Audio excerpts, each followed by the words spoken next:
প্রথম হচ্ছে দল ঐক্যবদ্ধভাবে চলছে এবং চলবে।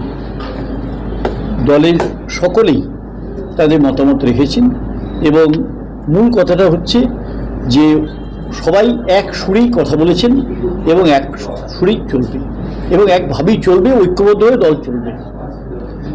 দ্বিতীয়ত হচ্ছে যে আপনারা জানেন যে 25, 26, 27 একটি ঘোষিত কর্মসূচি ছিল। সেই কর্মসূচি মানে আজকের কমিটির অনুমোদন করেছে। আর তৃতীয়ত হচ্ছে আরও একটি আবেদন আমাদের সমস্ত নেতৃত্বের কাছে করা হচ্ছে যে এই সোশ্যাল মিডিয়ায় বিভিন্ন রকম বিভাজন সৃষ্টি করে যে বক্তব্যগুলো রাখা হচ্ছে, কেউ কেউ রাখছেন অতি উৎসাহিত হয়ে, কেউ কেউ রাখছেন, সেগুলোকে পরিপূর্ণভাবে দমন করা হবে।